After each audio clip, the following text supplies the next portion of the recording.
मेहनती और ईमानदार किसान। एक गांव में रमेश नाम का किसान रहता था। परिवार में उसकी पत्नी और 2 बच्चे थे।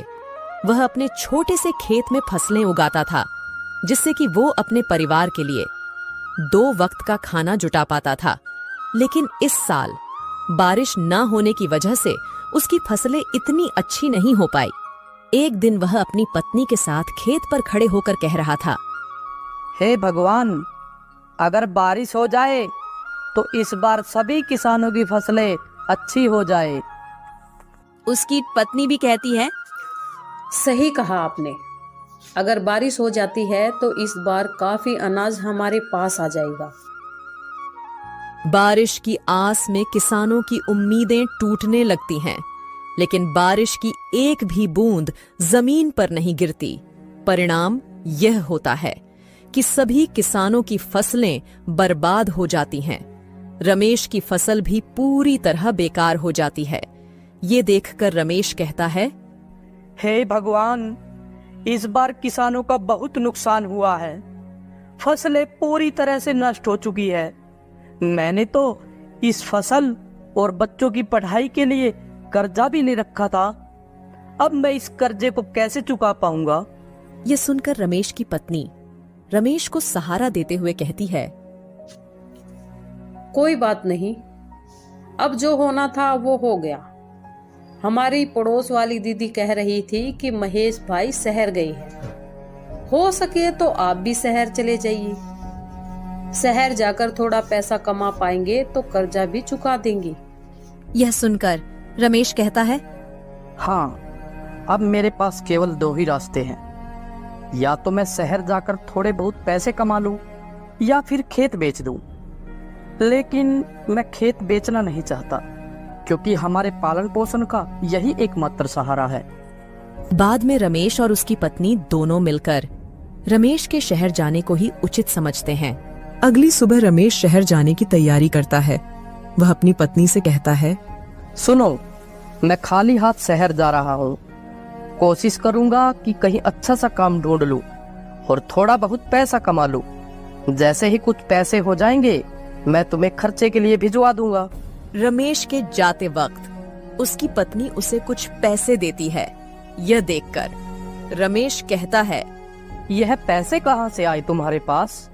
रमेश की पत्नी कहती है, मैंने थोड़ा थोड़ा करके ये पैसा जमा किए थे अपने बुरे वक्त के लिए। अब शायद इनका सही वक्त आ चुका है। रमेश थैला उठाता है, उसी में उन पैसों को रख लेता है और शहर के लिए रवाना हो जाता है। शहर पहुंचकर वह काम ढूंढना शुरू करता है, लेकिन पूरा दोपहर काम की तलाश करते करते वह थक जाता है, लेकिन काम नहीं मिलता है। उसके बाद वह एक बगीचे में जाकर पेड़ की छांव में बैठ जाता है। वहीं पास में 2 जेब कतरे आपस में बात कर रहे होते हैं। सुन बे कल्लू, 3 दिनों से कोई भी मुर्गा हाथ नहीं लगा है। लगता है इसके पास काफी माल है। इस बार खाली हाथ लौटकर नहीं आना है। सही कहा मालिक, आपकी निगाह तो बहुत तेज है।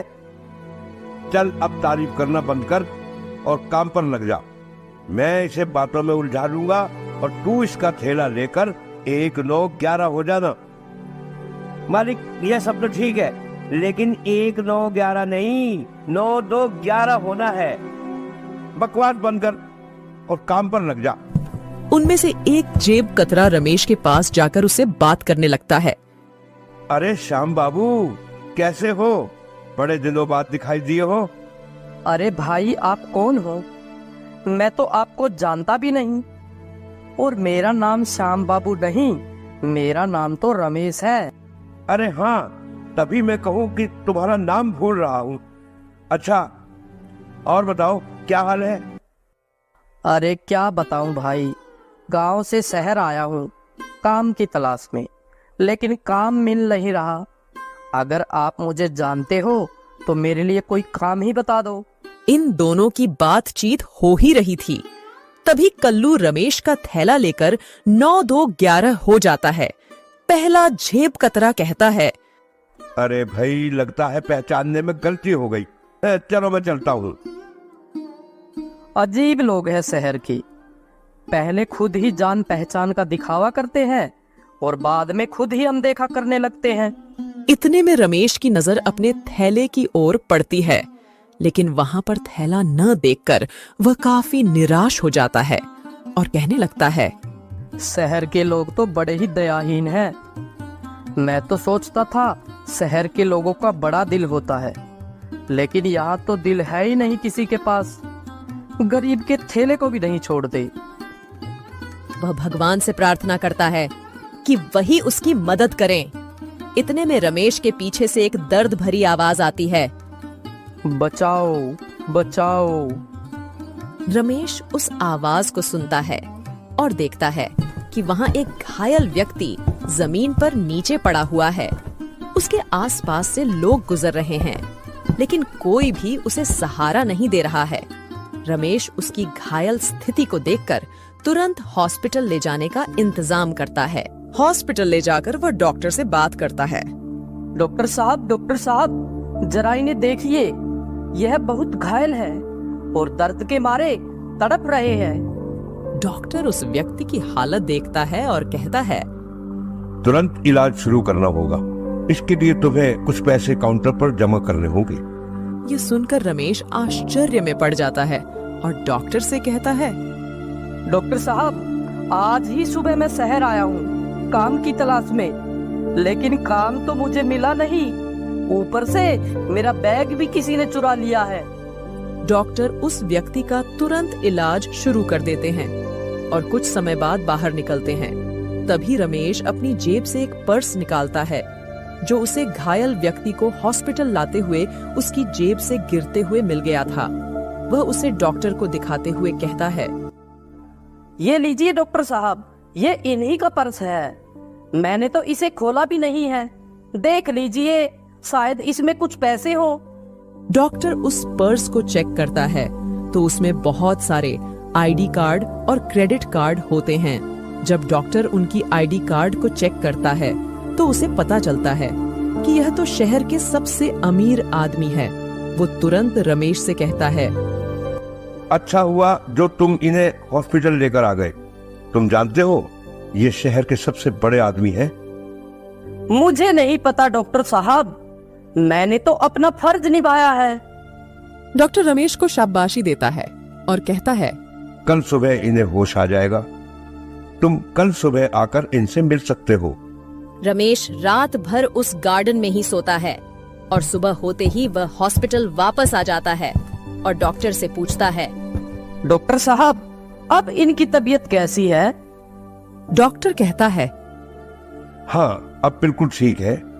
तुम इनसे मिल सकते हो। डॉक्टर उस व्यक्ति से रमेश का परिचय कराते हुए कहता है, यह रमेश जी हैं। इन्होंने ही आपकी जान बचाई है। घायल अवस्था में यही आपको हॉस्पिटल लेकर आए थे। यह सुनकर अशोक जी कहते हैं, धन्यवाद मेरी जान बचाने के लिए। तुम कौन हो और क्या करते हो? तभी रमेश कहता है, मैं गांव से शहर आया हूँ एक अच्छे से काम की तलाश में, लेकिन अभी तक मुझे कोई भी काम नहीं मिला है। मेरे ऊपर कर्ज है। मैं उस कर्ज से मुक्त होना चाहता हूँ, इसलिए मैं शहर पैसे कमाने के लिए आया हूँ। अशोक जी ये सोचकर हैरान हो जाते हैं कि यह व्यक्ति इतनी परेशानी में होते हुए भी मुझे हॉस्पिटल लेकर आया। वह कहते हैं, मुझे ये जानकर बहुत अच्छा लगा कि इस समय भी तुम जैसा अच्छा और ईमानदार इंसान है। एक काम करना, कल मेरी छुट्टी है तो तुम कल सुबह ठीक इसी समय आना। मेरे पास तुम्हारे लिए काफी अच्छा काम है। रमेश शुक्रिया अदा करते हुए वहां से चला जाता है। अगले दिन ठीक उसी समय हॉस्पिटल पहुंचता है। हॉस्पिटल से वे दोनों अशोक जी के घर के लिए रवाना हो जाते हैं। घर में प्रवेश करते वक्त रमेश उनके बड़े से महल और बड़ी बड़ी गाड़ियां देखकर हैरान रह जाता है और सोचता है कि यह व्यक्ति कितने अमीर होंगे। रमेश अंदर जाकर सोफे पर बैठ जाता है। तभी अशोक जी नौकर से उसके लिए पानी और खाने के लिए कुछ लाने को कहते हैं। अशोक जी कहते हैं, रमेश, तुम कुछ खा पी लो, मैं 15 मिनट में आता हूँ। कुछ देर बाद अशोक जी आते हैं और कहते हैं, रमेश, शहर के बाहर मेरी एक बड़ी फैक्ट्री है। जिसमें खेती से जुड़े उत्पाद बनाए जाते हैं। खाने पीने का कोई झंझट नहीं है। वहाँ पर तुम्हें खाने पीने को सब मिलेगा, रहने को घर मिलेगा। अगर तुम सहमत हो तो तुम इस काम को कर सकते हो। रमेश कहता है, यह तो मेरे लिए बहुत ही अच्छी बात है। वैसे भी मैं एक किसान हूँ। खेती बाड़ी के बारे में मुझे बहुत अच्छे से पता है। मैं इस काम को अच्छे से कर पाऊंगा। अशोक जी कहते हैं, तुम चाहो तो अपने परिवार को भी यहाँ लाकर रह सकते हो। अशोक जी रमेश को कुछ पैसे देते हैं जिससे वह अपने कर्ज को चुका पाए। फिर रमेश गांव जाता है और अपने कर्जे को पूरी तरह चुका देता है और अपने परिवार के साथ शहर वापस लौट आता है। अशोक जी रमेश के दोनों बच्चों की पढ़ाई का खर्चा भी खुद ही उठाते हैं।